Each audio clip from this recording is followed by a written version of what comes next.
খাদিজা তার বয়স তখন ৩৭ বছর। খাদিজা ইতিমধ্যে আরবের অন্যতম একজন প্রসিদ্ধ ব্যবসায়ী হিসাবে প্রসিদ্ধি অর্জন করে ফেলেছেন। খাদিজা নবীজির সাথে বিবাহের আগে 2 জনের সাথে তার বিবাহ হয়েছে, স্বামী 2 জনই ইন্তেকাল করেছেন। খাদিজাতুল কুবরা রাদিয়াল্লাহু তাআলা আনহা স্বামীদের কাছ থেকে কিছু সম্পদ পেয়েছেন, আবার বাবার কিছু সম্পদ, এগুলো দিয়ে তিনি ব্যবসার কাজে লাগিয়ে দিয়েছেন এবং তিনি ব্যবসার জগতে সফলতা অর্জন করেছেন। ওনার বয়স তখন ৩৭ বছর, নবীজির বয়স 22 বছর।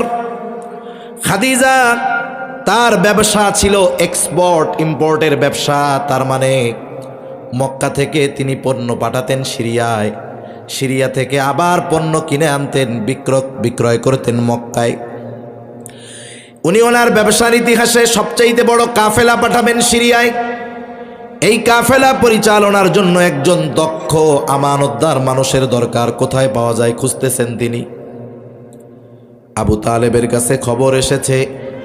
আবু তালেব জানতে পারলো খাদিজা তার ব্যবসায়ী কাফেলার দায়িত্বভার দেওয়ার জন্য একজন আমানতদার লোক খুঁজতেছে। ওই বছর মক্কায় দুর্ভিক্ষ, মানুষও অভাবে আছে।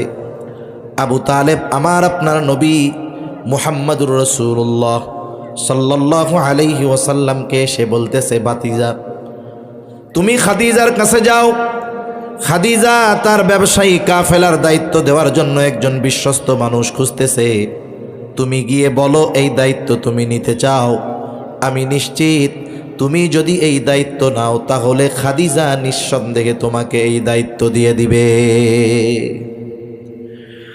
নবীজিকে যখন বলা হলো, নবীজি তখন বললেন, চাচা আমি নিজের থেকে দায়িত্ব চেয়ে নিতে পারবো না।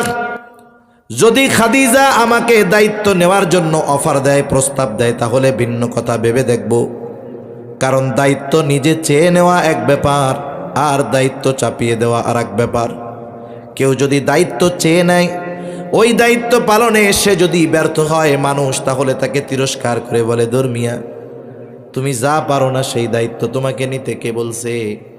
আবার যখন আমরা কাউকে জোর করে দায়িত্ব চাপিয়ে দেই, ওই ব্যক্তি যদি কোনো কারণে ফ্লপ হয়, ব্যর্থ হয়, তাকে কিছু বলার আগে সে উঁচু গলায় বলে, দায়িত্ব দিছেন কেন? তার মানে দায়িত্ব দেওয়া আর দায়িত্ব চেয়ে নেওয়া এক বিষয় নয়। আবু তালেব চলে গেলেন খাদিজার কাছে, গিয়ে বলে, খাদিজা তুমি নাকি বিশ্বস্ত একজন মানুষ খুঁজতেছ তোমার এই কাফেলার দায়িত্ব দেওয়ার জন্য। আমার ভাতিজা মুহাম্মদ